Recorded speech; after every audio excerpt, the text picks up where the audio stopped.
C'est Chapitre 13 de Shmuel Aleph, Perek Yud Gimel, Bezrat Hashem, Vakasha Rabbi Michael. פרק ג' בן שנה שאול ומולכו ושתי שנים מלך על ישראל. Shaoul, le roi, était âgé je traduis littéralement, d'un an. Et il n'a régné que 2 ans. Moi j'ajoute que. Hein? Alors qu'est-ce que ça veut dire? Il avait 1 an quand il a régné. Le Pshat, c'est ça. Ben Shana, Shaoul Bemolcho. Il avait 1 an. Dans son règne. Bemolcho, lorsqu'il régna. Ushte Shanim, Malach al Israël. Oui. Alors, il est évident qu'il n'avait pas 1 an quand il a régné, c'était tout à fait évident après toutes les péripéties qu'on a connues. Surtout si on dit qu'il avait participé à plusieurs combats déjà du temps du prophète Haïli, c'est lui qui a ramené les tables de la loi, on se souvient, d'après le Drash. Alors, une des explications, c'est de dire que cet homme-là avait l'esprit d'un enfant, non pas l'esprit, oui, disons l'esprit d'un enfant d'1 an, sur le plan moral. Il était pur comme un enfant d'1 an. Comme on dit, que le monde repose sur le souffle des enfants, des petits-enfants qui n'ont pas péché. C'est une éloge. Oui, c'est une Hebel she'en bohet. Ça peut se comprendre comme cela. Ça peut se comprendre tout en respectant le pshat aussi, différemment, dans le sens, en disant comme ça, Ben Shana Shaoul Bemolcho. Ce qu'on va raconter maintenant ici, c'est à la première année de son règne. Souvent, vous savez que c'est le mois de Nissan, puisqu'on approche de Rosh Chodesh Nissan, et le mois de Rosh Chodesh la Melachim. On compte les années de règne d'un roi à partir du mois de Nissan. Ce qui veut dire que si un roi est intronisé au mois de Hadar, comme maintenant, même s'il n'a régné que 15 jours, puisque Hadar c'est le dernier mois de l'année, ça compte comme 1 an. Et donc le 15 Nissan, après on dit, c'est comme s'il avait régné 2 ans. C'est la 2e année de son règne. C'est ainsi qu'on compte les choses. Alors il est possible qu'on puisse comprendre les choses de cette manière. Ben Shana, Shaoul Memolcho, ce qui va suivre, c'était lors de la première année, lorsqu'il régna, mais il n'a régné que 2 ans. C'est le pshat aussi. La durée du règne serait de 2 ans, d'après certains 2 ans et demi, si on compte ce qu'il y avait un peu avant. Ce que contestent certains commentateurs. Certains commentateurs contestent cela en disant non, il a régné beaucoup plus que ça, compte tenu de tous les événements qu'il a vécus et qu'on a rencontrés, et ceux qu'il va aussi rencontrer, parce que plusieurs chapitres sont consacrés à qui? À Shaoul HaMelech. Il semble impensable que tout ceci soit déroulé uniquement pendant un laps de temps aussi court de 2 ans. Et donc les années qui manqueraient ici dans le texte, dans ce verset, seraient celles au cours desquelles il va être, pour ainsi dire, rejeté, non pas publiquement, mais au nom du prophète Samuel, de son règne, et il apprendra, non officiellement, que quelqu'un d'autre prendra sa place sous le pouvoir. Et donc les années qui suivent sont des années de vide, de manque, où il dispose de la royauté qu'il va prendre de force. Mais pas devant Dieu. Mais pas devant Dieu, mais pas devant le prophète. C'est ainsi que je pourrais comprendre ça. À moins que tu aies quelque chose à ajouter, Rabbi Michael. לא. בסדר. ויבחר לו שאול 3,000 מישראל והיו עם שאול 2,000 במחמס ובארבעת אל ו1,000 היו עם יונתן בגבעת בנימין. On se prépare. שלח איש לרוע עליו. On se prépare à un nouveau combat, probablement contre les Philistins. Il suffit de mobiliser 3000 soldats, 2000 seront avec le roi Saoul, 1000 avec Jonathan, son fils. Quant au reste du peuple, il les a libérés. Donc, d'un air de dire, il suffit, on pourra en découdre avec l'ennemi, avec seulement 3000 personnes. נמשיך. ויח יונתן את נציב פלישתים אשר בגבע וישמעו פלישתים ושאול תקע בשופר בכל הארץ לאמור ישמעו העברים.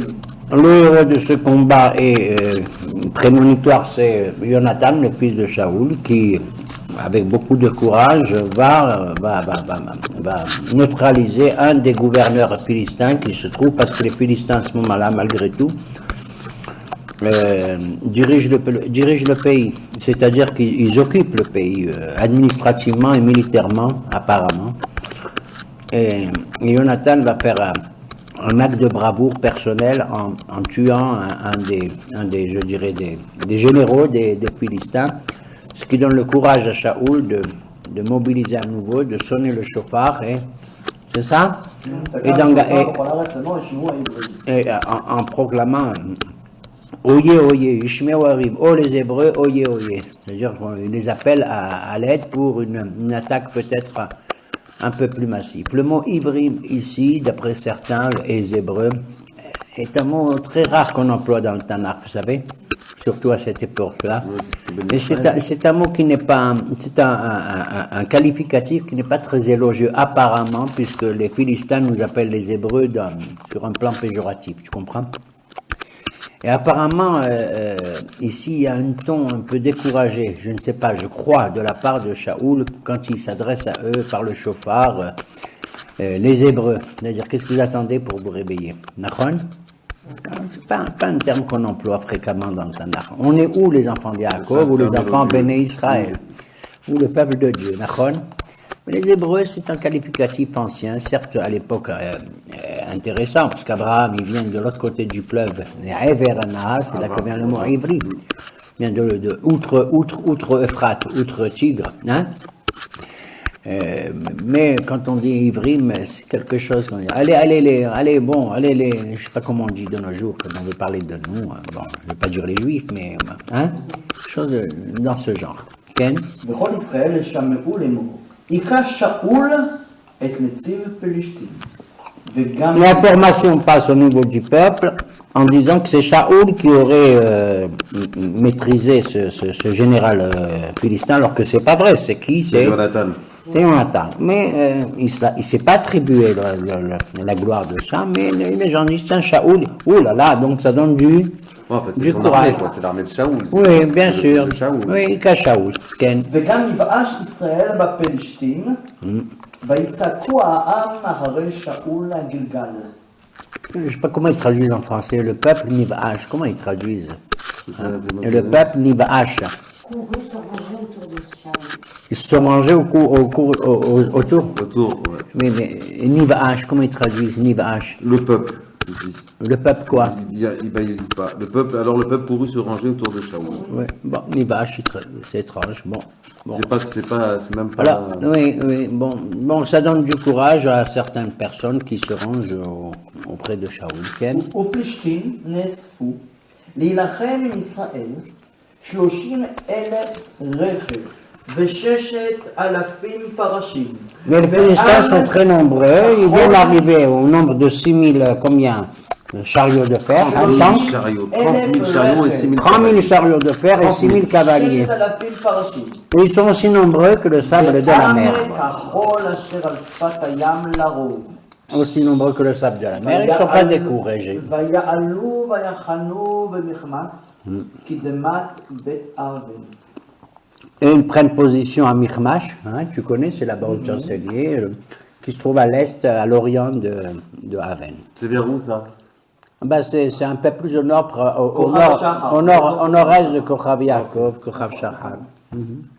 ואיש ישראל ראו כי צר לו, כי נגס העם, והתחבאו העם במערות. Et alors, excuse-moi, je vais lentement. Ben, ayant vu cette masse arriver, imposante et énorme, les gens ont pris peur et ils sont cachés. צר לו כי נגס Ils se sont tous camouflés, והתחבאו העם במערות ובחברכים, qui dans les cavernes, qui dans les trous quelconques, ובסלעים ובצריחים dans les rochers. ובחורות. Tserichim, les tserichim, ce sont des hauteurs comme ça, inaccessibles, tserichim, hein, dans des citernes, c'est-à-dire des puits naturels. Ken? ועברים עברו את הירדן, ארץ גד וגלעד, C'était aussi, la panique est si grande que pas mal d'Hébreux ont pris la fuite et se sont dirigés vers la Transjordanie, ce qu'on appelle aujourd'hui, de l'autre côté du Jourdain, Où il y avait les deux tribus. pour se trouver auprès d'autres tribus, de Gilad, etc. ושאול עודנו בגלגל, Alors que Shaoul était seul, pratiquement, à Gilgal, כל העם חרדו אחריו. avec les gens qui ont peur derrière lui ou qui essaient de le soutenir, on ne sait pas. Qu'est-ce que c'est Kol Ha'am? On va voir, c'est pas grand-chose. כתיב ויכל וקרי ויוכל ויחל ויוחל. שבעת ימים אל המועד אשר שמואל, ולא בא שמואל הגלגל. Et sur l'instruction on s'en souvient la dernière fois, Shmuel a dit, tu m'attendras, j'arriverai au bout de 7 jours, Nachon, j'arriverai au bout de 7 jours, et là on fera on procédera au rite qui convient, à savoir de l'offrande des sacrifices, pour continuer et envisager éventuellement la poursuite du combat. C'est écrit Vayahal, on peut dire Vayohel, Vayahal. Il a patienté, hein, il a attendu impatiemment l'arrivée de Shmuel au 7e jour. Or apparemment Shmuel n'est pas arrivé, mais je crois que Shaoul commence à devenir un peu impatient. Dès le matin, il s'imaginait que Shmuel allait arriver au matin du 7e jour. Nachon? Ça rappelle qui? Ça rappelle les enfants d'Israël qui sont au mont Sinaï, au pays du mont Sinaï, et qui attendent le retour de Moshe. Vayara'am qui bochesh Moshe Laredet. Ils se sont rendus compte qu'il a tardé vraiment 4 heures de retard ou 6 heures de retard. C'est énorme, et ça donnait lieu au Ha'egel HaZahav. On sent l'impatience, elle se justifie quelque part, elle s'explique. Elle se justifie pas cette impatience de Shmuel, elle s'explique parce que il se trouve qu'il y a une panique qui gagne le camp d'Israël, on a vu, ils se cachent dans des grottes, dans des citernes, partout, hein. Et certains se prennent la fuite de l'autre côté du Jourdain, et il est là seul pratiquement seul, dans Gilgal, dans l'attente de Shmuel, pour savoir ce qu'il faut faire. Et il se dit, tiens, je ne peux pas attendre, j'attends le secours de Dieu, et donc il va se mettre à procéder, à faire les sacrifices qui conviennent. Tu comprends? Parce qu'il faut faire des sacrifices. C'est la manière de dire, aujourd'hui, on va prier Hachem, on va lire les Tehillim pour qu'il vienne à notre secours. Nachon? Voilà. אני לא הבנתי כן. את הימים האלו שתכננתי. זה היה לפני 3-4 פרקים שהייתי לבוא... Il lui a dit, il viendra. Oui, effectivement. לא סמוך למלחמה, זה לא סמוך... Non, effectivement, ce rendez-vous-là à Gilgal n'a pas été précisé de manière claire et il a lieu très tardivement, effectivement, et on se rend compte qu'avant même ce rendez-vous avec Shmuel dans Gilgal, Shaoul avait déjà pris l'initiative d'un combat, on se souvient contre qui? Contre Nahash, Ammoni, vous vous rappelez, qui a dit je vous crèverai l'œil droit, etc. aux habitants de Yavesh Galad et tout. Et là on dit tiens, c'est bravo, Shaoul prend l'initiative, hein, c'est le roi, il a le droit. Il le fait légitimement, puisque Shmuel lui avait dit à l'époque, tu feras ce qui te sera bon, ce qui te semble bon à tes yeux. Et donc il a fait ce qu'il fallait.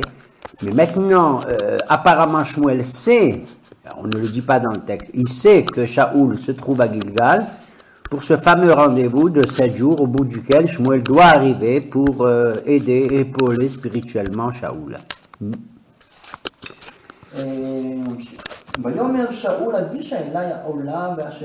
L'impatience de Shaoul se comprend tout de suite puisqu'il dit il y a une nervosité. Approchez-moi l'Holocauste, approchez-moi les sacrifices pacificatoires et tout. L'Holocauste c'est pour adresser à Hachem sa prière et les pacificatoires, les shlamim, c'est pour en disant merci à Hachem. Ken? Ayant terminé d'approcher son holocauste, oui. Shmuel arrive et Shaoul va vite à sa rencontre, il est heureux de le voir arriver et lui demande, et pour le saluer, pour lui adresser le salut.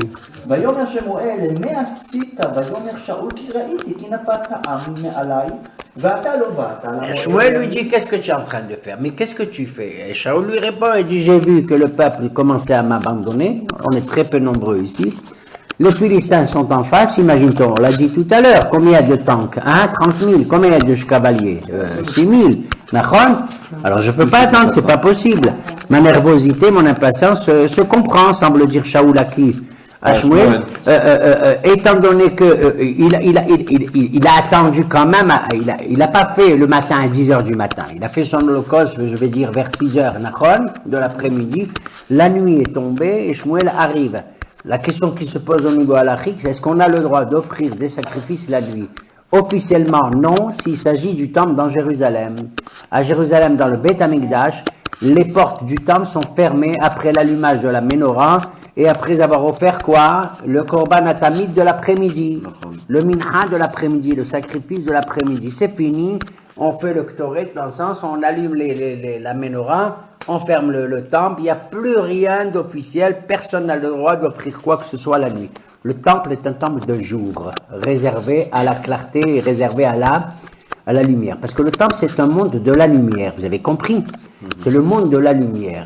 C'est vrai qu'il y a des Kohanim qui sont de garde, qui sont de service à l'intérieur du temple comme à l'extérieur, avec des Lévi'im d'ailleurs. Il y a 24 positions, 3 par les Kohanim et 21 par les Lévi'im, pour assurer une garde, non pas de garde de peur, pas du tout, mais une garde d'honneur aussi surtout, autour et à l'intérieur du Beth Amikdash. Alors, comment se fait-il que Shaoul ait offert des holocaustes alors que la nuit était tombante et tout? Réponse, c'était permis. Pourquoi? Parce que cette loi n'existe que tant que le temple existe à Jérusalem. En dehors du temple de Jérusalem, quand il y avait les Bamot, c'était permis. Chaque juif pouvait offrir du temps de Shaoul, en l'occurrence. Après, justement, la destruction de Shiloh n'existe plus. Étant donné que Shiloh n'existe plus, chaque juif, il peut, dans son jardin, Nachon, sur sa terrasse, faire le korban qu'il veut. Et même faire l'aspersion de sang, faire la totalité des actes qui sont habituellement réservés aux Kohanim. Un simple juif, un petit Tunisien, un petit Constantinois, il n'est pas Kohen, il peut faire. Il peut offrir dans Bamot Yahid le jour, la nuit. Il n'y a pas de loi qui restreint les conditions d'offrande des sacrifices. Donc, à ce sujet-là, à ce niveau-là, Shaoul est comment? Pourquoi on ne pourrait plus maintenant? Parce que maintenant, depuis que le temple est détruit, c'est comme s'il existait. Parce qu'il est dit dans la Torah, Va'ashimoti et mikdashechem. Je mettrai la désolation dans votre sanctuaire, les rabbins et commandent. Malgré la désolation, il reste saint, il reste sanctuaire. Le temple existe. Il est debout virtuellement ici, maintenant. À tel point que de nos jours, même certains envisagent de faire le Korban Pessah cette année, qu'il est licite, il est possible de faire un Korban au Har Habayit, dans certaines conditions, bien entendu. D'accord? On peut le faire. Bon. Et alors, oui. Shacharit et Mincha correspondent à des sacrifices. Deux sacrifices quotidiens. Arbit, il n'y a aucun. Non, il n'y a pas de sacrifice à Arbit. Arbit est une prière, j'allais dire, qui officiellement est facultative. Elle n'a existé, elle n'existe de nos jours à la prière de Arbit que comme une espèce de suite parce que quand on offre le sacrifice de l'après-midi, on met les émourim et les halavim, les graisses et tout, les entrailles et tout sur l'autel qui brûle. Et durant toute la nuit, il y a des Kohanim qui sont chargés de veiller à la combustion de tout ce qu'on a mis sur l'autel durant la nuit. Mais c'est le sacrifice de l'après-midi.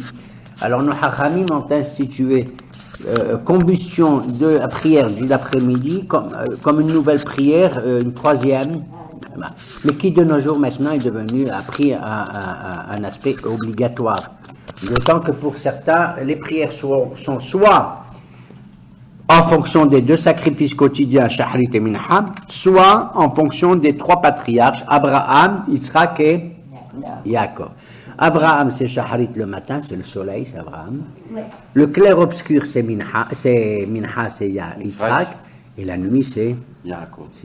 Hein? Rappelons-nous du rêve de Yaakov pendant la nuit. ויאמר שמואל עשית ויאמר שאול כי ראיתי כי נפץ העם מעליי.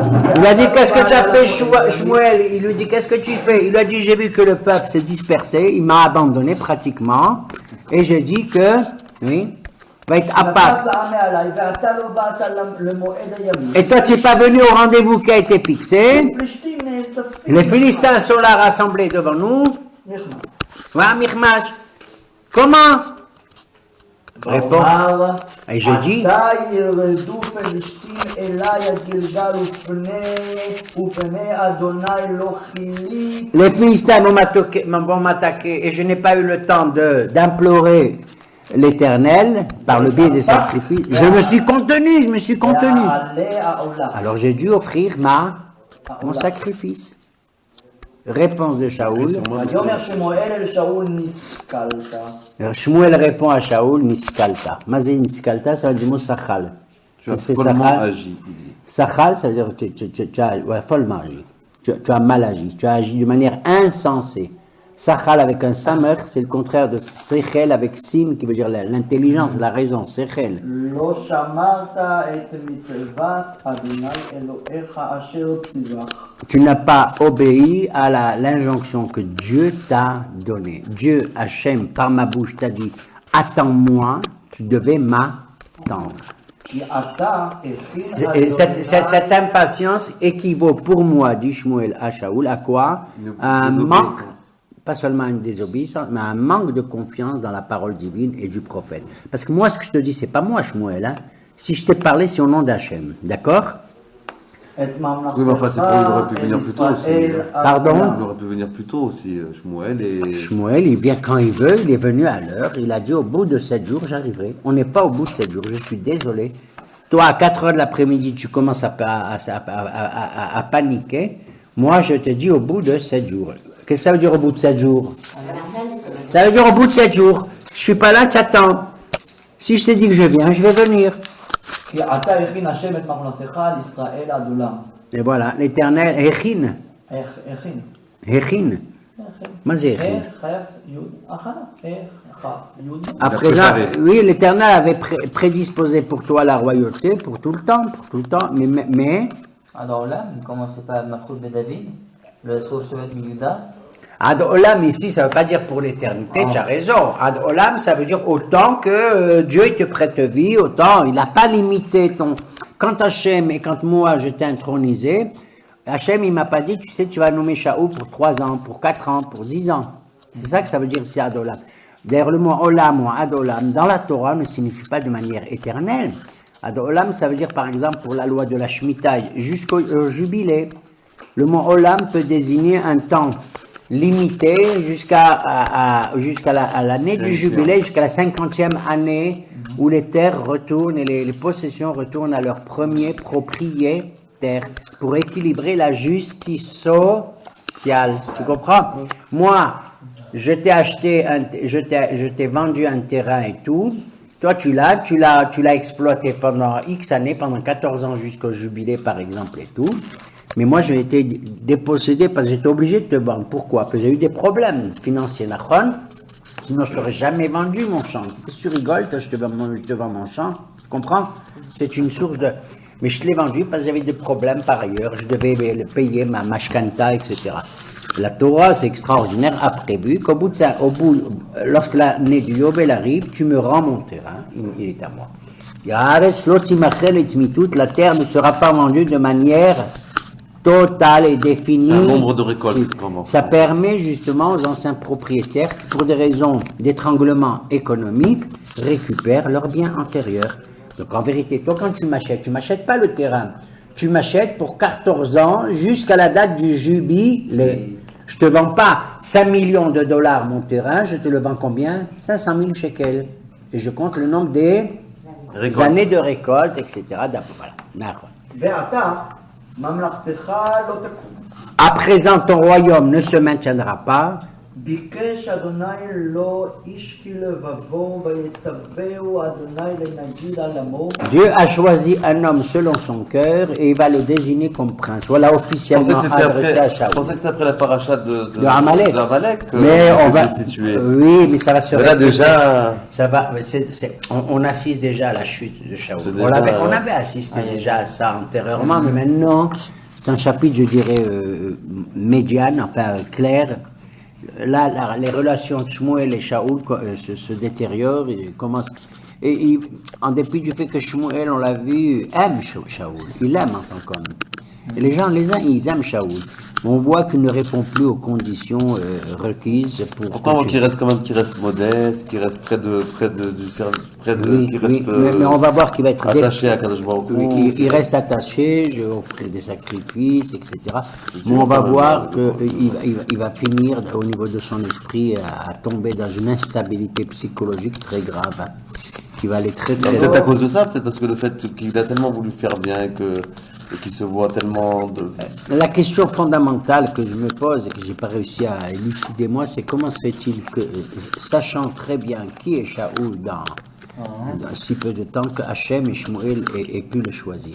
C'est peut-être pour dire que chaque individu jouit de son libre arbitre, et si Shaoul est devenu ce qu'il deviendra, et on va hélas connaître ce qui va se passer plus tard, c'est pour dire que peut-être il aurait pu être autre chose. Il aurait pu être le fameux Shaoul qu'on admirait, que Dieu a choisi, parce qu'il l'a choisi vraiment, Shmuel. Mais est-ce que c'est pas parce que c'est le peuple qui Michel avait demandé peut-être Malin, vous vous rappelez, un homme rare, très tendre, très... Vous vous rappelez la discussion avec son assistant, comment il parle avec beaucoup de politesse, avec beaucoup de considération, et il le place au même degré que lui-même, Nachon, hein? Top. Et ben voilà, on ne peut pas faire on ne peut pas faire confiance en soi-même, à soi-même, même sans jouer des meilleures qualités actuelles, jamais. On a eu un grand prêtre qui pendant 80 ans était un grand prêtre idéal et qui a fini par devenir un tzadouki. Et on a eu des personnages très grands qui ont eu des enfants atroces. On a eu Élie le prophète qui a donné naissance, vous vous rappelez de Hofni et Pinhas, etc. Je vais vous dire, Shmuel en a vu lui-même. Le prophète Shmuel lui-même a eu des enfants qui apparemment n'ont pas eu le comportement idéal, exemplaire de leur père.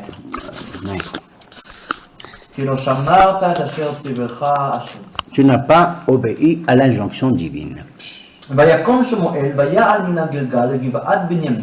Il s'en va et il retourne à Givat Binyamin. Et Shaoul fait le compte des gens qui restent avec lui. Il ne reste plus que 600 personnes. Pourquoi c'est marqué Vayal et pas par exemple Vayeler pour quand il est parti au Gilgal? Parce que Vayal, il se trouve comme dans une dépression géographique, et puis il monte sur une pente. Non, il est monté, il grimpe une pente. C'est comme on a vu pour Shimshon, il est monté à Timna. Voilà. Alors que Yehuda est descendu à Timna. Pourquoi? Parce que Shimshon est en bas, donc il monte à Timna. Alors que, comment il s'appelle? Yehuda, il est descendu, Vayered. Il est descendu à Timna. Si Timna se trouve au milieu de la montagne, alors de là je monte. S'il est là, je descends. Maintenant, sur le plan moral, Yehuda est descendu à Timna parce que parce qu'après la vente de Yosef, et Yosef Hourad Misraïma, c'est la chute de Yehuda. Voilà. והעם הנמצא עמו יושבים בגבע בנימין ופלישתים חנו ונכנס. Bon, on situe maintenant les positions et apparemment le camp d'armée juif est très maigre. Avec qui, en tant qu'héros, c'est Shaoul et Jonathan. On peut dire insignifiant. Hein? Insignifiant, tout à fait insignifiant. Et là, franchement, je prendrai une photo pour montrer la bravoure et de Shaoul et de Jonathan. C'est magnifique. C'est absolument incroyable. Imagine-toi, qu'est-ce qui se passe dans la tête et de Shaoul et de Jonathan. C'est des héros. 600 personnes, c'est ridicule. C'est ridicule devant l'armée qui 30 000 chariots. Et il reste. Il aurait pu dire après les paroles, Shaoul après les paroles de Shmuel, eh ben si c'est comme ça, ben je démissionne, je m'en vais. Nachon, puisque je vais me casser la tête, moi. Qu'est-ce que... Nachon, je jette l'éponge. À ce moment-là, les milices, ils marchaient même des Philistins, Mashhit. Les Félagas, comment on les appelle? Les Hamas, ils sortent. Oui.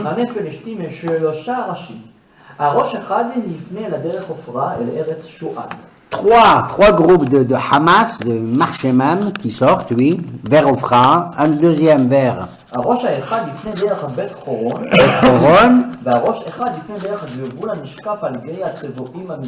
Voilà, devant la vallée qu'on appelle la vallée des fonds, des ponts, des Sévaïm. C'est le nom d'un animal.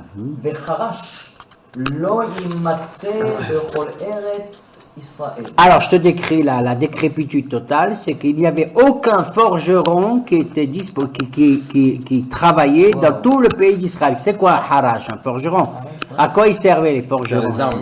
À aiguiser, à préparer les épées, les lances, les javelots, etc. Ok? Pourquoi il va leur jeter des bouteilles de Les repas? Philistins ont interdit aux Juifs d'avoir des métiers de ce genre. Oui, monsieur. Oui, madame.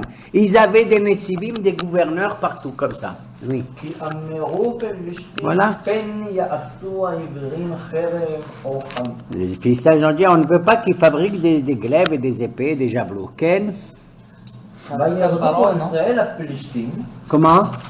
C'est un peu comme par là où quand il a dit à Vanit Hakem Lalo, Penyalvé, Tataton, il les a rendus. On leur donne pas des briques, Wallo. on leur donne même pas des briques, vous Voilà. n'avez qu'à fabriquer les briques Avan, même avec Benin, la Benin. pâte. Voilà. Oui. Mais c'est comme si tu dis, aujourd'hui, on interdit à la Médina d'Israël d'avoir une industrie d'armement. Tu comprends? Ouais. Voilà. וחיצים זה מותר להם? Hein? חיצים, חץ. Embargo. וקשת. Bah, je ne sais pas, bah, mais disons. או אבנים כמו דוד. Non, mais on va voir, regarde à quel point, regardez l'armée de Shaoul et de Jonathan, avec 600 hommes, regardez l'armement dont ils disposent. Vas-y. וירדו כל ישראל הפלישתים, ללטוש איש את מחרשתו. Et alors, en conséquence de quoi? Pour pouvoir utiliser les outils agricoles comme le soc, la charrue, vous savez, pour travailler, ils étaient obligés, les Juifs, d'aller chez les Philistins pour aiguiser leurs outils de travail. Pas d'outils pour aiguiser. תומו ואת מחרשתו. La hache, le marteau, etc. Il fallait qu'ils aillent chez les Philistins. Ken? כן, לטוש איש את מחרתו, את ביתו, את מחרדומו ואת מחרשתו. והייתה צירפים למחרשת ולעיתים ולשלוש כלשון ולקרדומים ולעציב הדרבן. Alors, alors, donc, avec quoi ils vont combattre les 600? Avec quoi ils vont combattre? Avec des fourches. Kilshon, c'est des fourches à trois dents. Ils ont des socs de charrue. Enfin, ce qu'ils trouvent. Hein, tout ce qui est un peu contendant, ce qui est un peu comme ça. D'accord? והיה ביום מלחמת ולא נמצא חרב וחנית ביד כל העם. Il se trouve qu'aucun soldat, entre guillemets soldat, n'avait même pas un glaive entre les mains. כל העם אשר את שאול ואת יונתן ותמצא לשאול ונתן ונוח. Sauf Shaoul et Jonathan, ils avaient un glaive. D'après le Midrash, d'où ils ont eu un glaive, eux, hein, et ils avaient un glaive, bon, c'est ce qui restait. D'après d'autres, ils disent c'est le malach Gabriel qui leur a donné, qui était chargé de l'armement. Alors, ça met Hamas, celui-là. Ouais, il a fait l'exportation d'Ahere, je sais pas d'où. Ouais. ויצא מצב פלישתים אל מעבר נכנס. Et la position philistin s'approche de Michmash. Ken? עד כאן פרק י"ג. Chapitre 14, allons-y, פרק qui est la suite du י"ג, 13. פרק י"ד. Vas-y. ויהי היום ויאמר יונתן בן שאול. Alors, que ça veut dire Vaïe Ayom, un jour arriva. Comment ils traduisent eux? Un jour. Un jour. Vaïe les Shontsar. Vaïe la Shantzahar, mais à chaque fois que Vaïe Ayom, c'est le jour prépondérant. Il faut décider, tu comprends, Ishaq? Vaïe Ayom, le jour est arrivé où il faut faire quelque chose. On va pas rester comme ça en face, on est que 600, qu'est-ce qu'on fait? D'ailleurs, c'est un jour tragique, c'est pas un jour tragique, c'est un jour vrai. Quand on emploie le mot Vaïe Ayom dans le Tanar, dans la Bible, c'est vrai, qu'est-ce que ça désigne? Toujours Rosh Hashanah. Là, je ne sais pas s'il s'agit de... Yom HaLatolam. Quand le prophète Elisha, il va rencontrer la femme, la Shunamite, qui n'a pas d'enfant, Vaïe Ayom, le Hachamim va dire, c'est quoi ce jour? C'est Rosh Hashanah. C'est le jour où Hachem, il décide qui c'est qui va devenir riche, qui va être ça, quelle est la femme qui va accoucher, comment ça va se passer, etc. Pour le pauvre Yov, Job aussi, c'est pareil. Vaïe Ayom, c'est fait un jour. Quel jour? Le jour. Rosh Hashanah.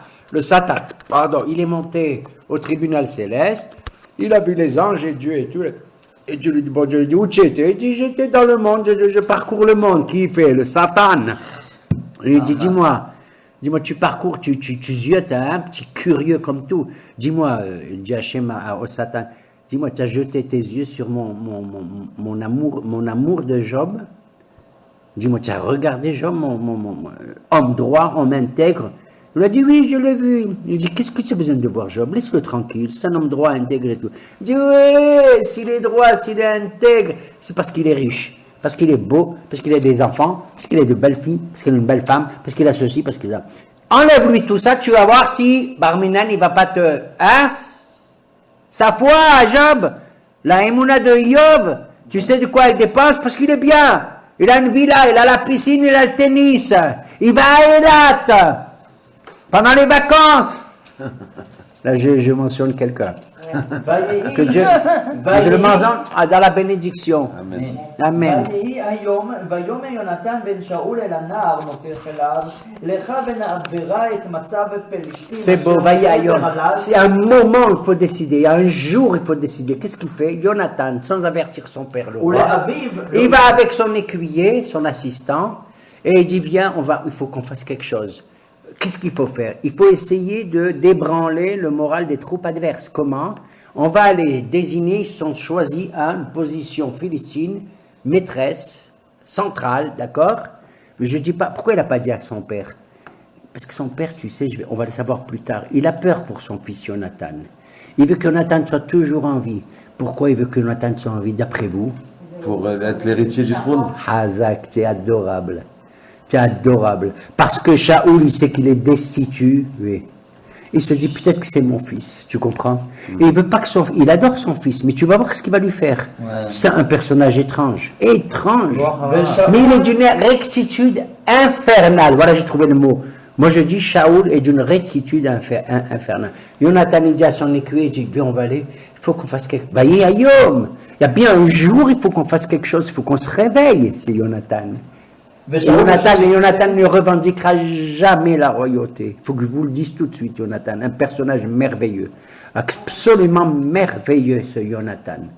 D'après certains dans le Midrash, tu sais qui c'est l'écuyer, l'assistant de Jonathan? Devinez. Je ne sais pas d'où il sort, c'est Hazak.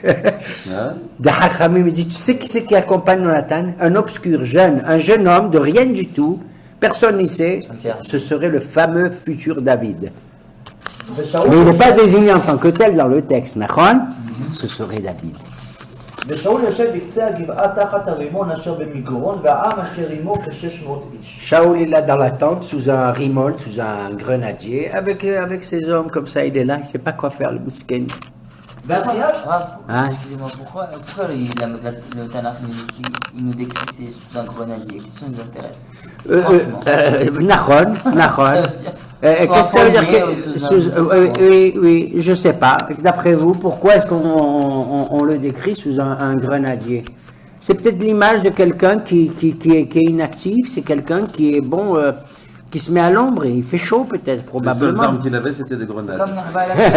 Des grenades, il avait des grenades. Si tu dis de Déborah qu'elle régnait, elle jugeait les Juifs sous un palmier, on comprend, on a expliqué. Parce que pour des raisons de pudeur et tout, une femme ne peut pas être dans un lieu fermé à recevoir le monde, les hommes et tout ça. Alors elle est à l'air libre sous un palmier et tout, et c'est son centre de réception et tout. Nachon.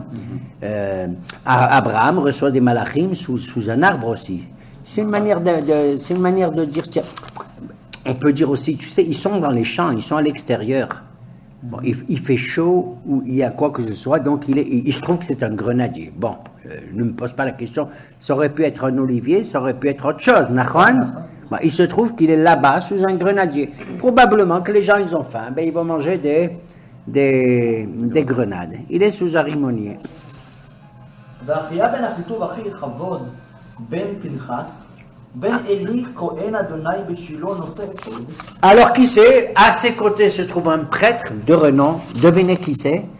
Il s'appelle Ahia, fils de Ahitoub. Lequel Ahitoub? Son père Ahitoub. Il est le frère de Ikavod. Rappelez-vous qui c'est Ikavod? C'est l'enfant qui est né de la femme de Pinhas, fils de Élie. Vous vous souvenez? Lorsque l'arche sainte avait été prise et que la pauvre femme elle est partie, elle a dit elle va appeler son fils Ikavod, déshonneur, Nachon. Qui est le prêtre du temps de Shaoul? C'est un certain Ahia, fils de Ahitouf, qui est le frère de Ikavod, lequel est le fils de Pinhas. Les rabbins tout de suite ils se posent la question. C'est quoi, qui c'est ce prêtre-là? c'est Ahia. pas cette description. Au moins le 3/4 de sa famille, on vient de parler. Oui. Et alors, d'après vous, pourquoi on mentionne la généalogie de ce prêtre, Ahia, fils de Ahitoub, À mon avis, c'est frère pas- de c'est pas un Ikatov, Kabbalah. fils de Pinhas, hein? Quelqu'un de grand. Pourquoi il est grand? Enfin, grand, pas. Enfin, il n'a pas de Yahous au niveau familial, on va dire, entre Pinhas et Eli. Pourtant, c'était Shmuel à l'époque qui était investi plus de... Non, Shmuel n'est pas Cohen. Shaoul va ausculter, va demander l'avis du quoi des Urim et Tumim, Ah, des d'accord. oracles. Donc c'est seul un Cohen. Le Cohen de son temps s'appelle Ahia, fils de Ahitoub, frère de Ikabod, le pauvre, le frère de déshonneur, fils de Pinhas. Vous vous rappelez? Alors, pourquoi on mentionne toute cette généalogie? D'après certains de nos maîtres, tout simplement pour te dire quoi? Pour te dire qu'à propos de Hofni et Pinhas, vous vous rappelez qu'ils ont péché, tout ça, hein? Et il y a une malédiction qui a été adressée par vont tous Shmuel. partir jeunes. Quand il a reçu la révélation de Dieu et l'homme de Dieu qui a parlé à Élie et tout, en disant oui, puisque tes enfants font ça, il va arriver Barminan à tous leurs descendants, ceci et cela. Donc si ici on mentionne la généalogie de ce prêtre, c'est pour te dire que finalement, des deux, entre Hofni et Pinhas, Pinhas n'a pas tellement péché que ça. Sinon, on n'aurait jamais mentionné son nom. Tu comprends? Tu comprends? Si maintenant je te dis, tu sais qui c'est qui est devant Shaoul, le prêtre, qui c'est? C'est Ahia. Ahia, lequel? C'est le fils d'Ahitoub. Ahitoub, qui c'est? C'est le frère de Ikabod. Arrête, qu'est-ce que tu me parles de Ikabod? Qui c'est Ikabod? Le fils de Pinhas. Quoi, il est prêtre? Son petit-fils, il est prêtre? Tu entends? Alors, à la Torah, elle te dit ici, oui, il est prêtre, le petit. Le Cohen Ahia, fils de Ahitoub, qui est le fils de Pinhas, c'est pourtant, ce me disent les rabbins, que malgré tout, Pinhas a été suspecté, mais c'est écrit clairement dans le chapitre 2 de Shmuel, le chapitre 3, par l'homme de Dieu qui vient parler à Élie par Shmuel. Tes enfants, mais il est nommé là-bas, c'est ce qui m'étonne. Hofni et Pinhas, ils ont fait ceci, ils ont fait cela, ils ont fait cela.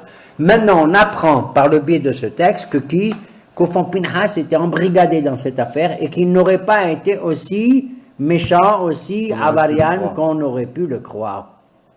Puisqu'on donne sa filiation génétique jusqu'à qui? Élie. Jusqu'à Pinhas, fils d'Élie. Nachon? C'est une option. Et le peuple ne savait pas, au moment où on va consulter les oracles d'Ahia, le prêtre, que Jonathan, il avait déjà projeté son plan personnel. Alors il va le consulter, Shaoul, qu'est-ce qui se passe? אולי נגיד שהם הרוגי מלכות. מה?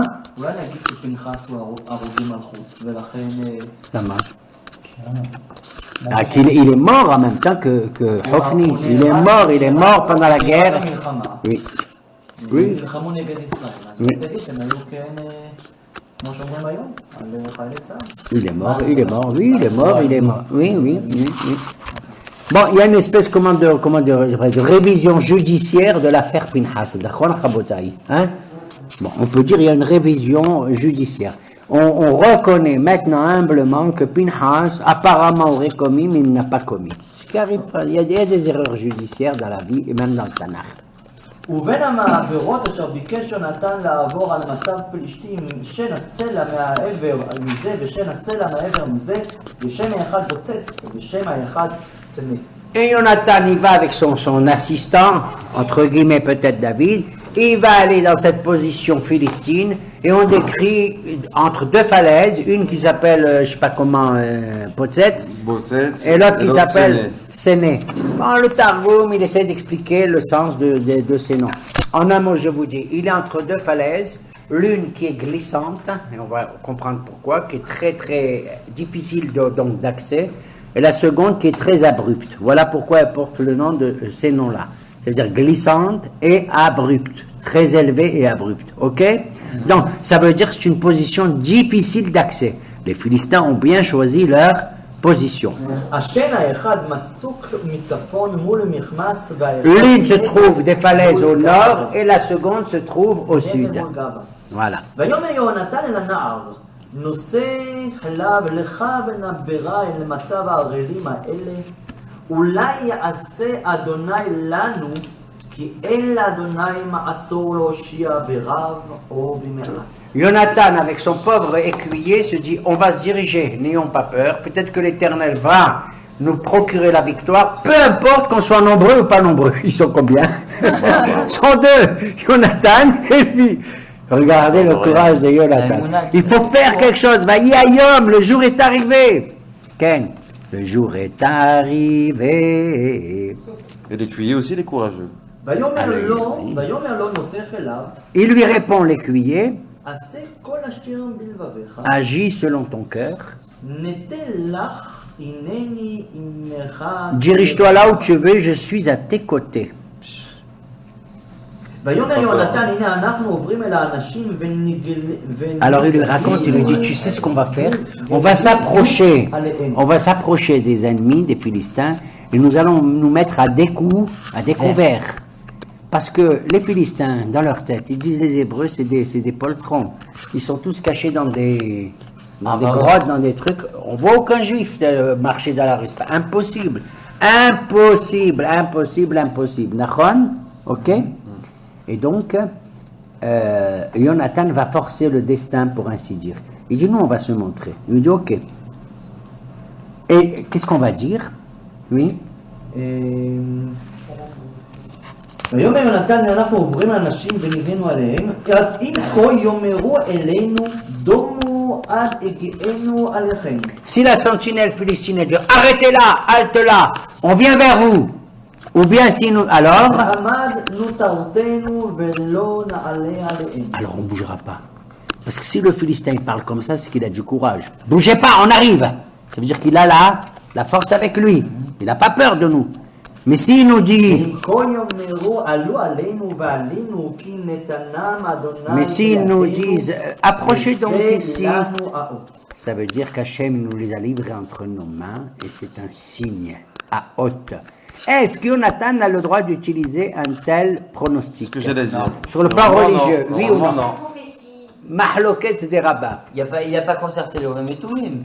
Pourquoi tu veux qu'il concerne? Il est loin, Ahia. D'ailleurs, je vais te dire, Avant de partir en guerre. monsieur, qu'est-ce qui se passe? Le Cohen, il est là, le prêtre. Oui. Alors, on a l'impression que le Cohen, il va jouer un rôle. Pourquoi on te parle de Ahia, fils d'Ahitou, fils de machin, tout ça? Ça veut dire qu'il était là, il a dû dire à Shaoul, il faut consulter. Qu'est-ce qui se passe? Il a consulté?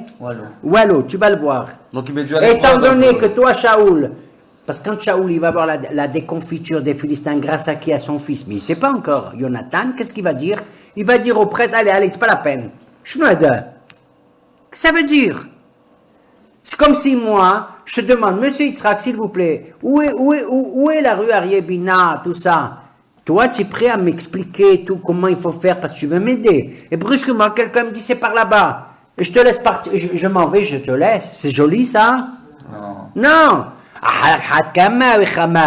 Je vais consulter, il est là le prêtre. Qu'est-ce qu'il fait un prêtre devant le roi? Il est là pour donner son assistance spirituelle religieuse, pour l'aiguiller.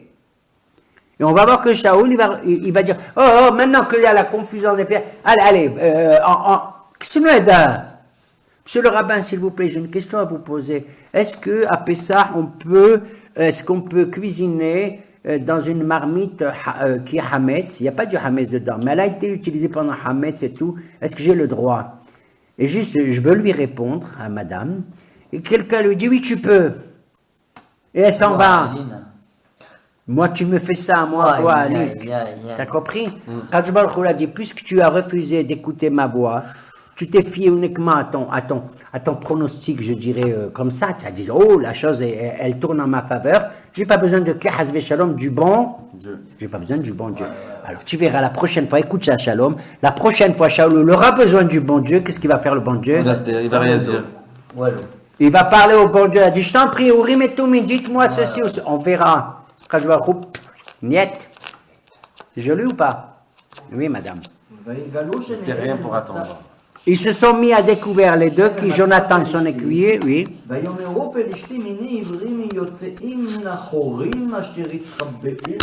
Voici des Hébreux, ils ont sorti de leur trou, ils se sont cachés. Ils sont sortis de leur trou, ils se sont cachés. Alors, est-ce que Jonathan a bien fait de faire ce signe, ce pronostic? S'il me dit comme ça, viens, je viens, s'il vient pas. Il y a une mahloquette là-dessus. Il y en a qui disent ça s'appelle du nihouch, c'est-à-dire une espèce de... Jouer au loto. Ah ouais, voilà. Est-ce que c'est permis d'après la loi juive, d'après l'esprit juif et tout? Alors, est-ce que c'est assimilé à ce qu'il a fait Eliezer?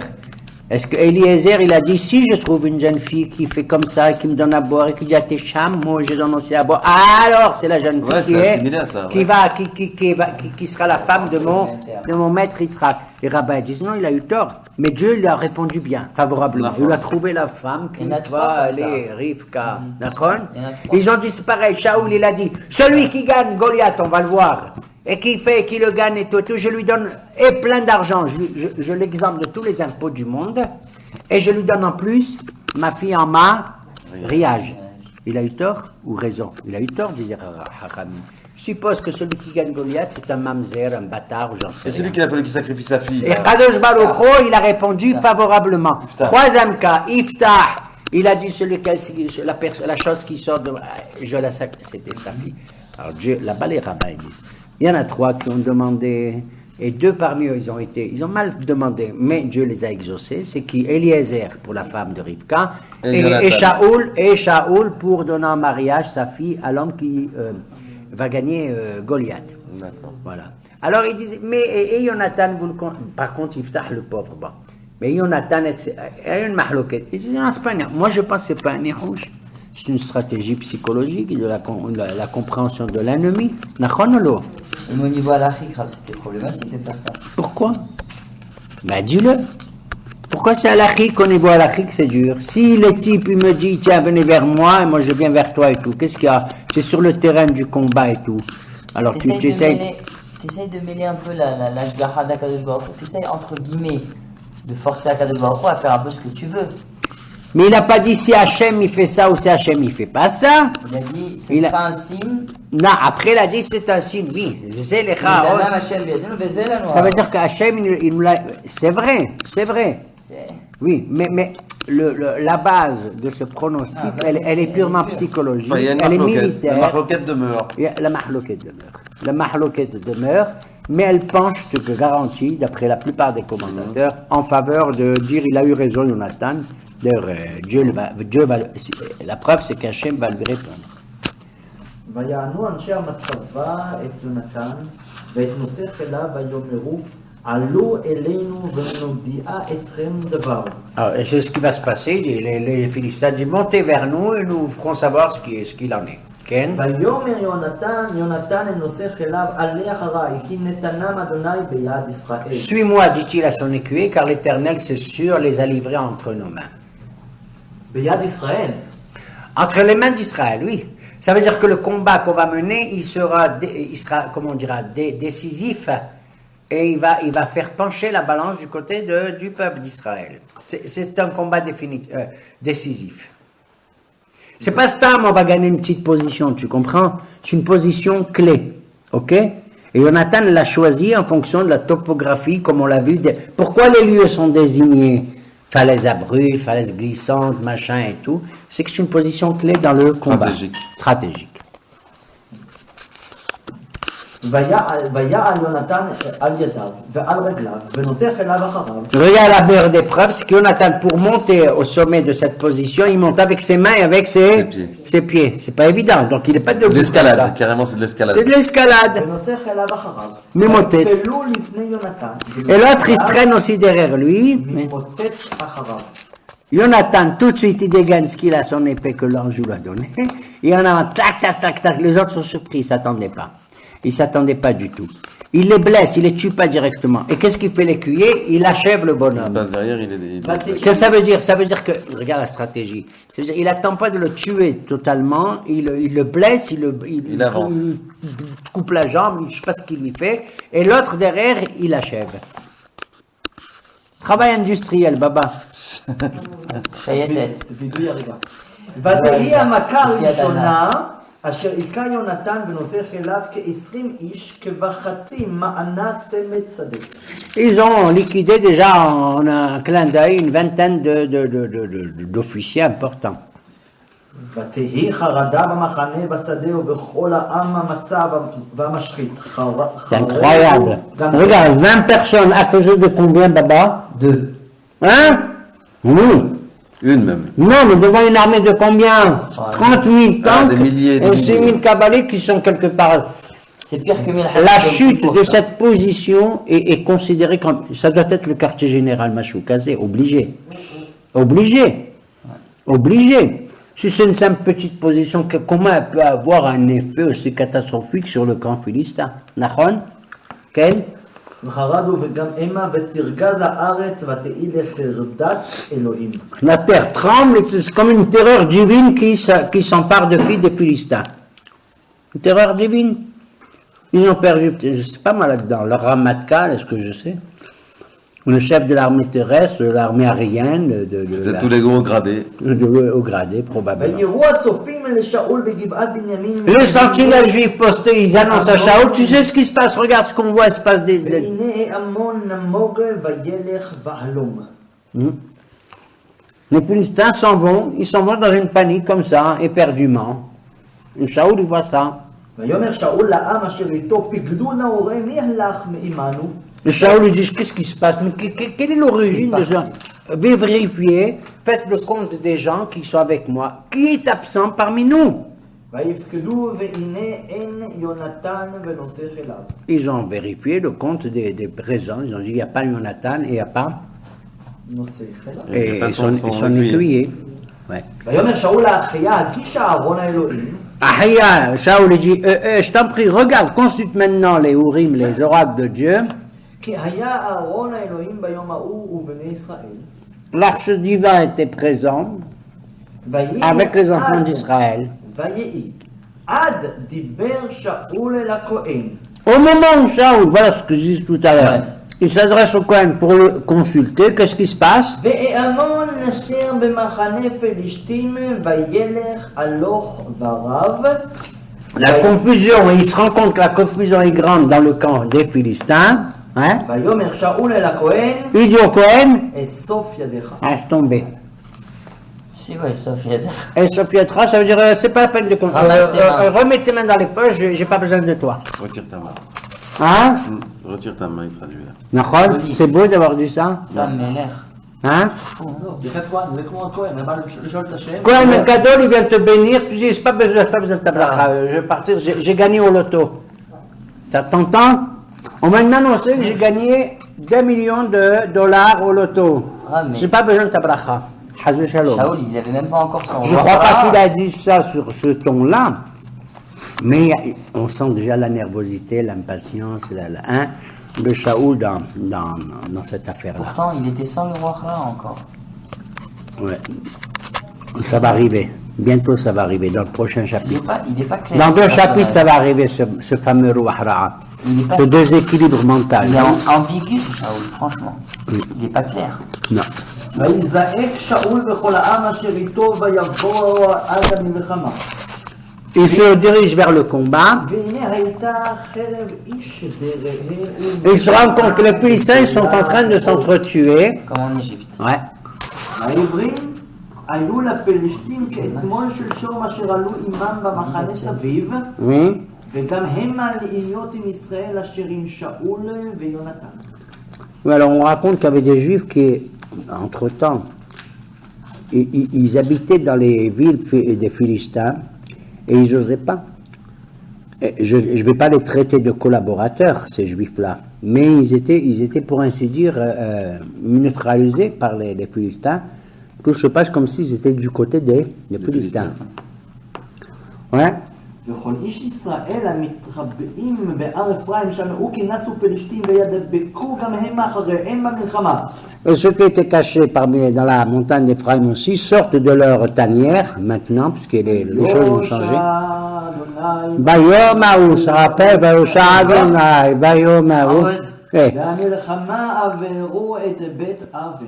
Le combat se poursuit à Beth-Aven. ואיש ישראל ניגש ביום ההוא ויואל שאול את העם לאמור. Les Juifs s'approchent de Shaoul, qu'est-ce qu'on fait maintenant et tout? Vayoel, Lachon Allah, ça veut dire Vayoel, Lachon Sheboa.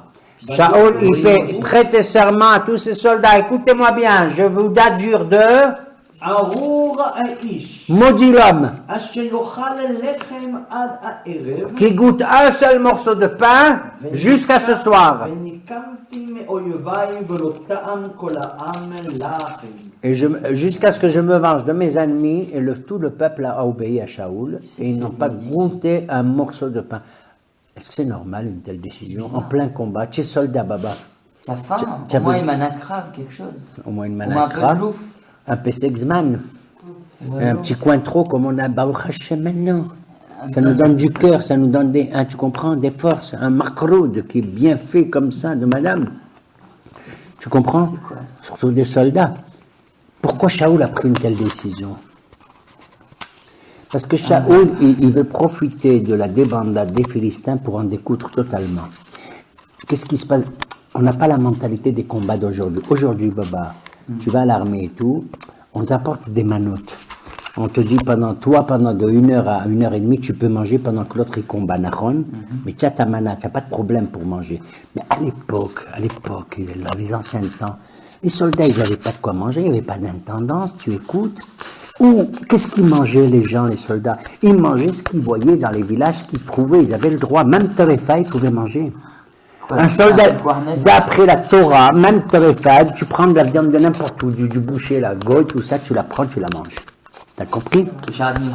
Or, Shaoul, il a eu peur, il a senti que les gens, ils sont là. Il a dit, si je les laisse maintenant en train de s'occuper du butin, hein, et c'est logique, les soldats, ils sont là, ils vont piquer ça, ils vont prendre ça, ils trouvent un transistor, ils le prennent, ils trouvent un téléphone, ils le prennent. Tu comprends? Ils vont voir la tête au butin. Ils vont avoir la tête à quoi? Au butin. Or, Shaoul, d'un certain point de vue, veut exploiter cette débandade philistine pour vraiment assurer la victoire définitive. Il prend cette mesure de Harour, maudit soit l'homme qui touche à quoi que ce soit maintenant. Et ce qui est étonnant, c'est qu'ils obéissent. Cependant, וכל הארץ באו ביער, ויהי דבש על פני השדה. ils se trouvaient tous dans les boiseries, dans les forêts et tout. Or, il se trouve que ce jour-là, c'est bizarre, c'est à cette période, il y avait plein de miel dans la forêt. Il y a un de vaches. Plein de ruches de miel qui coulaient. D'après Rachi, c'est pas du miel. D'après Rachi, c'est des cannes à sucre. Canne soukar, il appelle comme ça. Canne soukar. Et ça dégoulinait parce qu'il faisait chaud, j'en sais rien. Il y avait des choses. C'était le jour de Rosh Hashanah. C'est tentant, madame. Oui, là on parle de la grenade, mais on parle du miel. Grenade, le miel. Voilà. Peut-être, mais il y a On va parler de la pomme, attends. ויבוא העם אל היער, והנה הלך דבש, ואין משיג ידו על פיו. Tu as interdit aux gens de manger, tu trouves ça devant tes yeux, tu comprends, des cannes à sucre, du miel et tout. Alors, c'est comme si tu me mets moi devant un millefeuille, ça va pas ta tête, ואין non? משיג ידו אל פיו, כי ירא העם את השבועה. Personne n'a mis, n'a goûté quoi que ce soit parce que le peuple a eu peur du serment. Ken? ויונתן לא שמע והשביע אביו את העם, וישלח את קצה המטה אשר בידו ויטבול אותה ביערת דבש, וישב ידו אל פיו, ותאור נא עיניו. Et Jonathan, lui, il n'était pas censé entendre tout ça, il était avec son écuyer là-bas. Qu'est-ce qu'il fait? Il voit tout ça. Là où il est, il voit. קרי ותאורנה וקרי ותראינה. איזה יופי שזה כמו Il goûte avec, et encore, il goûte avec le bout de sa baguette un peu de miel, ses yeux s'éclairent, bate orna, et le texte dit soit il s'éclaire, orna, soit bate ena, il voyait mieux. Pourquoi? Parce qu'il était épuisé, il est fatigué. Quand on est fatigué, on ne voit pas autour de soi tellement. Tu es crevé, tu as la tête baissée, tu es comme ça, tu n'as pas envie s'il de n'a pas voir. mangé ou alors. Qu'est-ce qu'il a fait? Lui, il ignorait le serment de son père. Il a à peine goûté, il choisit Ça, du où il miel. était quand son père il a fait. Et il a vu combien ce miel, le peu de miel qu'il a goûté, Bah, le Shaoul, il vient a aussi. été aussi positif pour lui, tu comprends? Le texte le dit, il était fatigué, il voyait plus clair autour de lui. Après le combat qu'il a mené, épuisé, le peu de miel qu'il a pris a fait ses yeux ont retrouvé de la vigueur et de leur éclat. Ah, mais je comprends pas quelque chose. C'est marqué que Shaoul, il est arrivé, il est parti, Vayavo Adam Ilhama, il est parti jusqu'à la guerre. Donc quand il a fait ce Hao, Il a fait jurer tout le monde. Jonathan, il était parmi eux. Il a entendu normalement. Non, Comment ça? non, c'est Et écrit. de l'autre côté? Mais Jonathan n'était pas là. Ah oui, L'autre côté de la il guerre. ignorait. Mais le plus grave, c'est que Ignorait. Shaoul, il le sait qu'il n'est pas là. C'est ça qui m'étonne. Shaoul, il le sait. Et tu vas voir ce qu'il va faire, tu vas voir ce qu'il va lui faire. Tu vas voir. ויען איש מהעם ויאמר, האמת עליך. ויען איש מהעם ויאמר, השבע איש הביא אביך את העם לאמור. Quelqu'un a vu Shaoul, a vu Jonathan avec un peu de miel dans les lèvres et tout, avec sa baguette, et il a dit, mais tu vas pas, Jonathan, mais tu te rends pas, un type comme ça, un kidam, un anonyme. Mais tu sais pas que ton père, il a fait jurer tout le monde? Jurer à l'époque, tu sais, ça veut dire jurer. De nos jours, c'est malheureusement, je te jure que c'est zilzoul.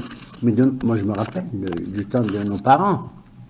Si quelqu'un il te dit je jure, c'est que tu dois le croire. Béhémet, bamash béhémet. Un serment, une parole d'honneur, tu sais, ça veut dire une parole. Les contrats, on les faisait pas par écrit avant. Serrer la main. Dans les tapes. Attention, oh, il va voir si quelqu'un il manque à sa parole et tout. Ce qu'on appelle la parole d'honneur. Là, c'est un serment au nom de Dieu et tout. Quoi, tu as goûté du miel, tu es fou, ton père, tu es fou, mais tu es fou, Jonathan. Alors, ויען איש מהעם ויאמר השבע איש הביא אביך את העם לאמור, ארור האיש אשר יאכל לחם היום ויען. maudit soit la personne qui mange quoi que ce soit. Lechem, ça veut pas dire du pain. Dans le Tanakh, le mot lechem, ça veut dire quoi que ce Du soit. mazon, la nourriture. La nourriture. Ça peut être un gâteau, ça peut être du miel, ça peut être du cointreau, boisson ou nourriture. ויאמר יונתן, אחר אבי את הארץ, ראו נא כי אורו עיניי. כי Mon père a dévasté la terre, regardez, il a commis une grave erreur. La preuve, un peu de miel a réussi à me donner de la force et de la clarté dans les yeux, c'est dommage. אף כי לו אכל היום העם משלל אויביו, אשר מצא, כי עתה לא רבתה מכה בפלשתים. Si mon père avait laissé le peuple, les soldats manger à leur guise, hein, la victoire de mon père aurait été beaucoup plus importante que ce que je vois ici. Qu'est-ce que c'est que cette décision? Il dit pas mon père et tout, mais il ne comprend pas. Mais après, on met la décision du roi en jeu quand même, c'est pas. Oui, mais il ne saisit pas. C'est vrai qu'il se perd. Mais je ne crois pas qu'il a fait proclamer publiquement ça. Il a répondu à ce kidam, cet anonyme, qui lui dit, mais tu sais ce que tu as fait, Jonathan, tu as mangé ton père et tout. Peut-être que le type en question ne sait pas que Jonathan. Tu sais, il y a des gens comme ça et tout, on ne sait pas qui est là, qui n'est pas là. Même quand Charles lui dit, est-ce qu'il y a quelqu'un qui est absent? Alors quelqu'un, un officier, lui dit, tu sais, il me semble que Jonathan, il n'est pas là. D'accord? Mais tout le monde ne sait pas, les gens ne savent pas tout, on n'entend pas tout ce qui se dit, tu sais, avec la cohue, avec le bruit, avec tout ça. Alors Jonathan, il répond à ce type, il répond pas de manière outrancière en mettant son père comme ça, il le vise pas de manière directe en disant il a manqué de respect à son père et tout. Mais il lui dit, je comprends pas la décision, cette décision me paraît absolument incorrecte, illogique. ויקום ביום ההוא בפלשתים ממכמס איילונה ויעף העם מאוד. Le peuple, les soldats, comme ils sont 600, ils poursuivent les Philistins, mais il est épuisé. Vayaof, Aïf. Ouais. הקריב ויעט וכתיב ויעט העם אל השלל. Alors Vayaas, le peuple, une fois que c'est fini, apparemment la nuit est tombée, donc le serment est terminé. Le peuple, il se préoccupe, Vayaas, il se préoccupe de quoi? De chercher le but pour manger. Mais Vayaat, ça veut dire il y a un cryptive. Comme ils sont jetés comme des voraces. Il a raison, Jonathan. Attends, la nuit elle est tombée. Vayaat, ça veut dire Aït, c'est le rapace, le mot. Comme un rapace, ils sont jetés sur le butin. Qui prend un agneau, qui prend un poulet, qui prend un canard, qui prend ça, ou n'importe quoi. Ils sont affamés. Ils ont pris du mouton, du menu bétail, du gros bétail, du fils de Bakar. Regarde jusqu'où c'est allé, regarde. Il a raison, Jonathan, ou pas? Ils ont fait la shkita immédiatement, n'importe comment, et ils ont mangé sur le...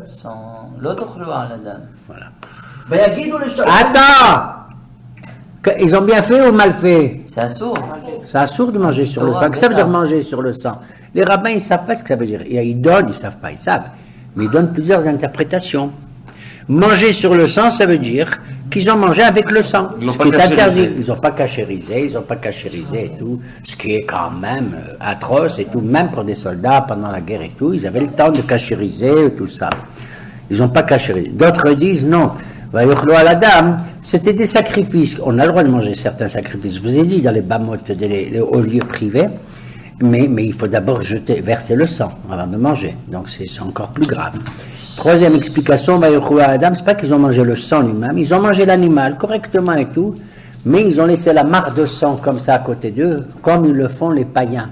Les idolâtres, on a vu ça dans Harambam Nachon, au chapitre 38, 42, je ne sais plus, Moré Nebuchim. On a vu que pourquoi, une des raisons pour laquelle nous les juifs, on ne boit pas le sang, enfin que de la shrita, qui coule directement de la shrita, le premier sang de l'âme qui sort de la vitalité, c'est parce que les païens, ils avaient un rite, c'est de manger à côté du sang. C'est une manière de vénérer leur Dieu, etc., devant le sang. Quand par exemple ils voulaient faire fleurir un arbre, ils versaient du sang dessus. Et ils faisaient des choses horribles autour que je n'ai pas envie de raconter ici. Dit le Rambam dans le Moré Nebuchim là-bas.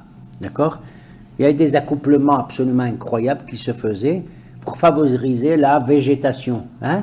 La plantation des forêts, des arbres, des champs, etc. etc. Alors, Vayochlo à la dame, qu'on le veuille ou non, qu'il s'agisse de ça, ça ou ça, il y a eu donc des incorrections sur le plan religieux qui ont été commis par les gens, mais qui sont dues à quoi? Au fait qu'ils étaient dans un état d'affamés. Ils étaient affamés. Ils sont rués. Le crictive, comme il est écrit en hébreu, Vaya'as et Vaya'at. Nachon? Vaya'as, ça veut dire qu'ils ont tranquillement abattu les animaux, ils ont mangé. Mais l'autre est dit, pas du tout. S'il y en a d'autres, c'était des sauvages, les pauvres. Vaya'at.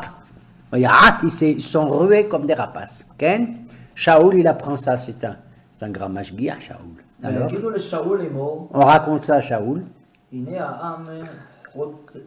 חוטאים לאדוני לאכול על אדם, ויאמר בגדתם גולו אליי היום אבן גדולה. Et Shaoul, on annonce ça à Shaoul, il devient dingue, il devient fou. Il dit quoi? Mais c'est une véritable trahison. C'est une trahison, une béguida vis-à-vis de Dieu. Ce sont des pécheurs vis-à-vis de Dieu.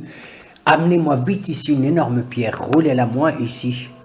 Qu'est-ce qu'il veut faire de cette pierre? Il veut l'ériger en autel, en misbéach. Et il veut que tous ceux qui veulent faire une shahita, qui viennent devant lui ici. Comme ça, en faisant la shahita sur la pierre, le sang, il va bien couler. ויאמר שאול פוצו בעם ואמרתם להם הגישו אליי איש שורו ואיש שא. Allez alentour du peuple et que chacun il apporte son chevreau et son agneau et qu'il le fasse ça. ושחטאתם בזה ואכלתם ולא תחטאו לאדוני לאכול אל אדם ויגישו כל העם איש שורו. Ushhatem baiser. Je vous demande de faire la shahita baiser avec ça. D'après certains rabbins, baiser, ça veut dire sur la pierre là que je veux voir comment. Il est grand meshkia. Du badat. C'est un badat. Shaoul est devenu grand badateur. C'est incroyable, hein? Regarde comment il veut qu'il mange cachère, comme il faut. Mais d'après certains hachamim, il y a une halakha. Ushhatem basé. Il leur a montré un couteau. Vous abattrez avec le couteau qui convient.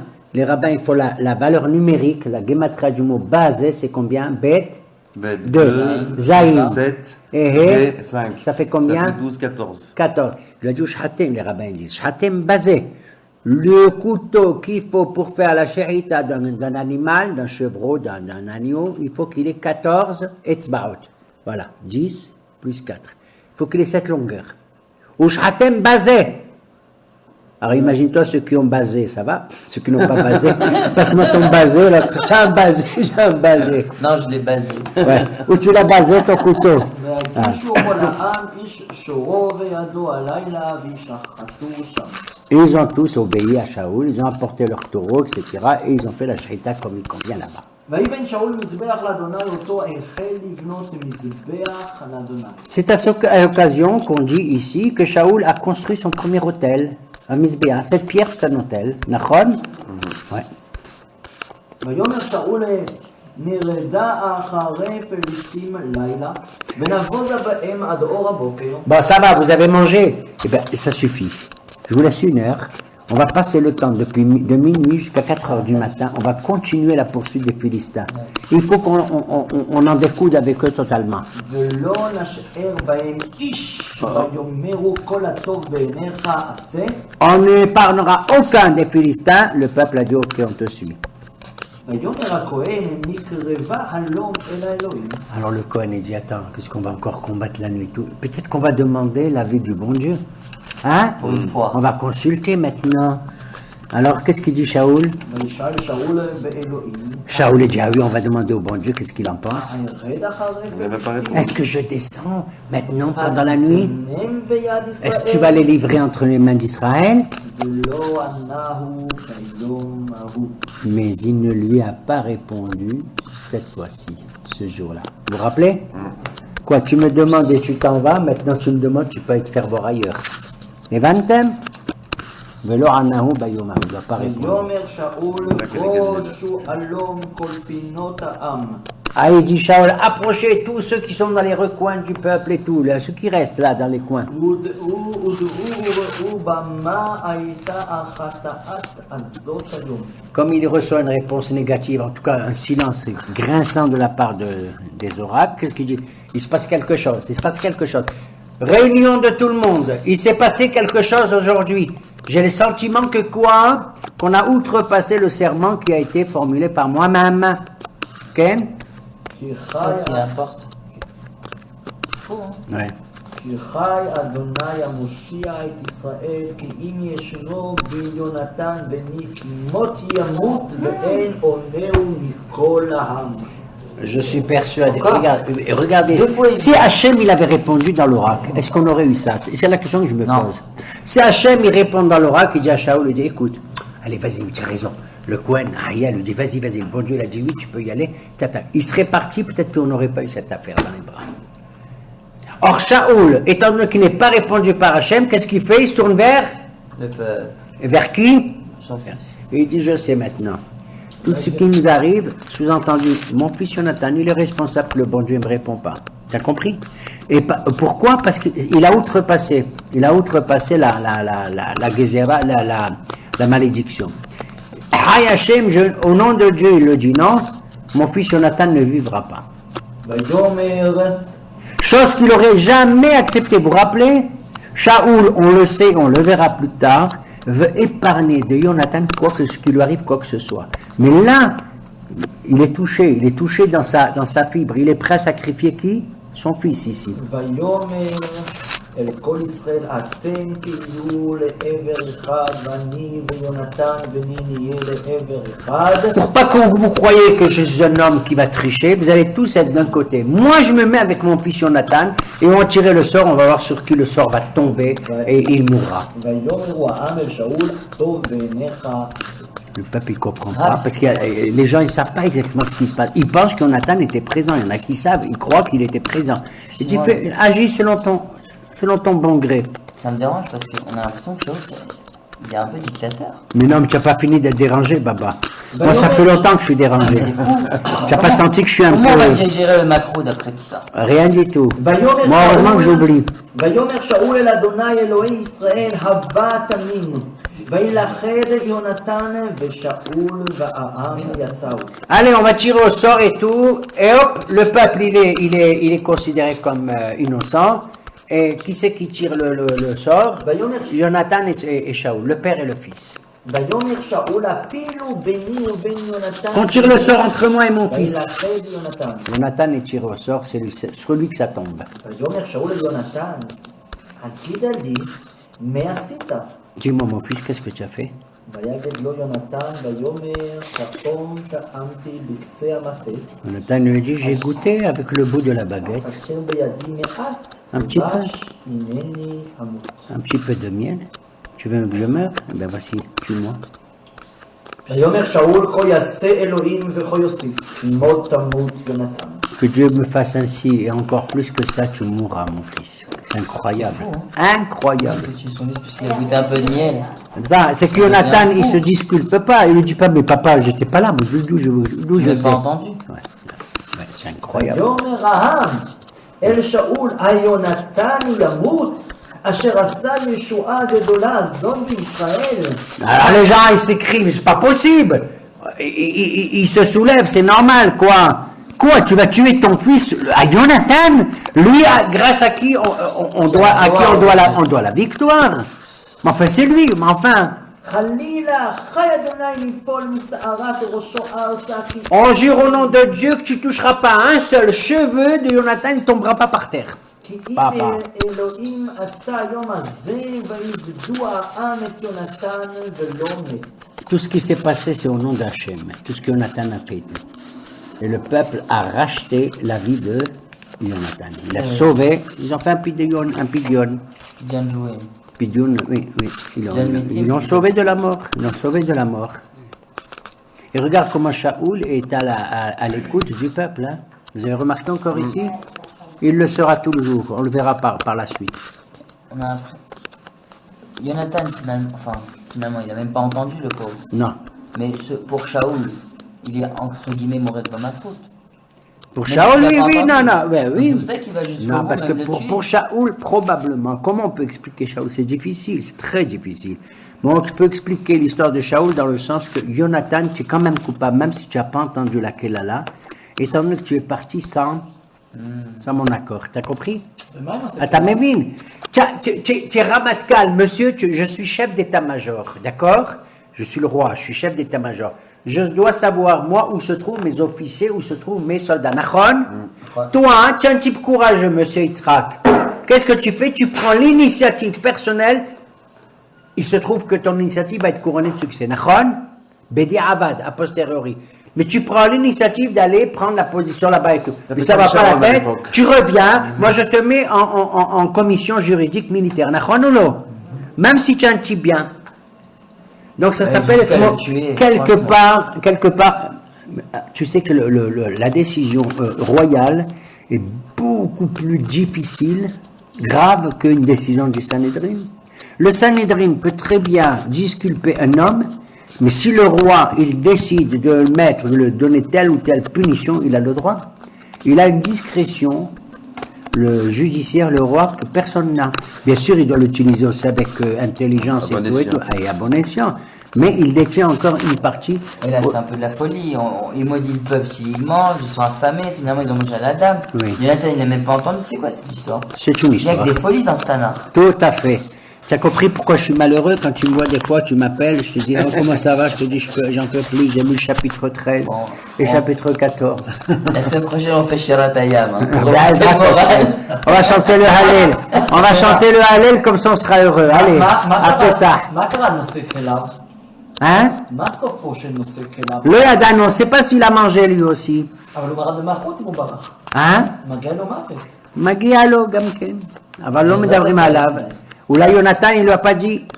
Shaoul, il n'est pas au courant. On sait que Jonathan est parti, mais on ne sait pas qu'il avait à écrire. Oui, Nachon. Mais tu chercheras dans Malbim ailleurs, hein, si tu as des réponses. והנה אין יונתן ונושא כליו. Hein? ויפקדו, והנה אין יונתן ונושא כליו. Oui. אז שניהם ידוע. אבל הנושא כליו לא אכל מן הדבש. הוא ברח Ouais. בראשו. Ouais. ויעל שאול מאחורי פלישתים ופלישתים הלכו למקומם. Voilà. טוב. ושאול לחד המלוכה על ישראל. Et Shaoul, regardez le verbe qui est employé, l'achad amelucha. Il a la main mise sur le pouvoir royal. Cette phrase, elle me tue. Il a piégé. Dire que quelqu'un, il continue, il maintient son pouvoir, il est roi, il est roi. Tu sais ce que veut dire l'achad? Il a pris au piège son pouvoir, c'est-à-dire il est maintenant accroché à sa chaise. Autant il n'en voulait pas de ce pouvoir, et le Hachamim dit quelqu'un, il ne veut pas un pouvoir. Il s'éloigne, c'est par timidité, par humilité, par tout ce que tu veux. Mais dès que tu lui donnes, là, il a goûté et c'est fini. Oh, il va voir si quelqu'un maintenant il veut me déposséder de mon titre. Oh, il va la chad est amelucha. C'est un verset inutile, nachon ou non? C'est absolument inutile. Qu'est-ce que ça veut dire la chad est amelucha? C'est pris au jeu, ça y est. Ah, on peut dire que. D'autant qu'il sait comment. Rappelez-vous, Shmuel, qu'est-ce qu'il lui a dit? Il a dit c'est fini, c'est foutu, l'Éternel a choisi. Mais ça, c'est entre moi et toi, hein, Shmuel, il lui dit à Shaoul.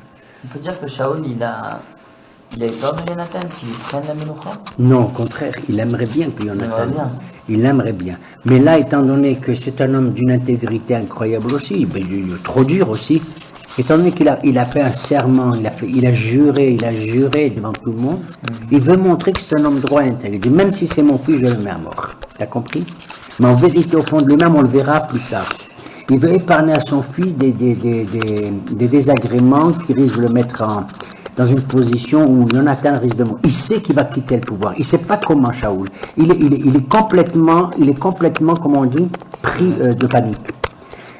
Il sait que quelqu'un d'autre va être choisi. Il ne sait pas quand, comment et qui. Ça, c'est atroce. C'est atroce. Je sais que quelqu'un va prendre ma place. Et je ne sais pas si c'est toi, si c'est lui, si c'est quelqu'un de dehors. Je ne sais pas quand, je ne sais pas comment. T'as compris? Ça veut dire que je vais suspecter tout le monde. Et même mon fils. Et même le plus gentil et même. Tu comprends? זהו. ושאול אחד המלוכה בישראל, וילחם סביב בכל אויביו, במואב, בבני עמון, ובאדום. Et alors il sème la panique, il va faire la guerre à Moab, il veut prouver que l'Achad est à Meloucha. ובכל אשר יפנה ירשיעה. Et partout où il se dirige, Yarshia. C'est affreux. Yarshia, ça veut dire il a fait le méchant. Comment ils traduisent? Là où il se dirige, Yarshia. Quand tu dis à quelqu'un... Il signala sa bravoure en battant Amalek et délivrant Israël de ses prédateurs. Non, c'est pas fini. Continue. V'chol asher yaseh Yarshia. Le mot Yarshia, ça vient du mot Racha, nachon. Ça veut dire qu'il s'est comporté comme un Racha vis-à-vis de ses ennemis. Alors que pour un homme, quand on dit il gagne, comme par exemple pour David, Vaya Adonai David Masliya. Quand tu veux qualifier quelqu'un dans la réussite, tu emploies un mot bien, Masliya. Tu comprends? Ouais, il a réussi. Wow, David Masliya. Mais là où Shaoul combattait et tout, Yarshia. C'est-à-dire, il se met vraiment. C'est un terme assez négatif. C'est-à-dire, il a gagné, mais dans le sens de Yarshia. Nachon? Top. Il a apporté la destruction, quoi. Il a apporté comme ça le... Oui. Là, quand on disait, qui c'est qui est passé par... C'est Shaoul. C'est Attila. C'est Shaoul. Ouais, Attila. Le massacreur.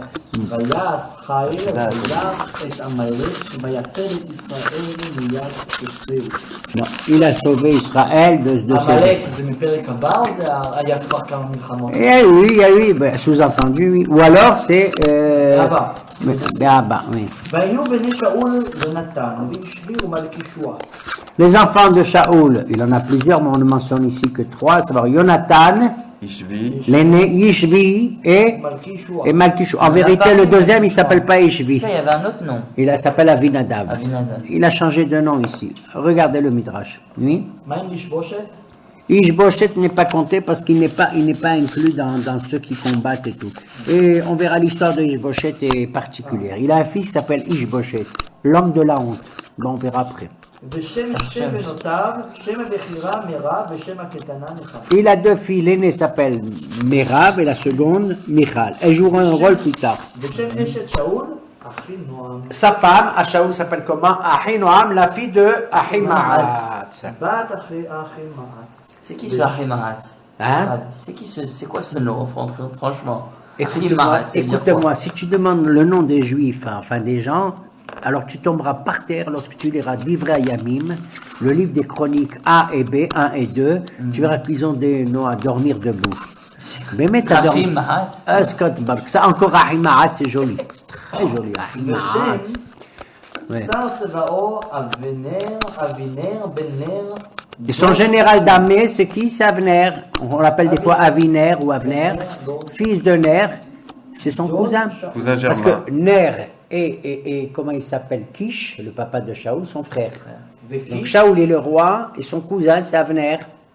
Et les deux, ils ont Ner et Kish, le papa de Shaoul, ils ont un grand-père, un père qui s'appelle Aviel. Le fils d'Aviel, voilà.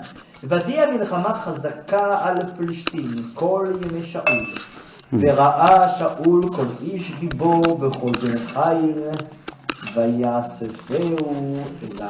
Tout homme qui est valide et qui est capable de faire partie de l'armée de Shaoul a été incorporé, choisi par lui. כן? סוף פרק. Fin du chapitre 14. J'ai rien compris. חזק וברוך. Moi non plus.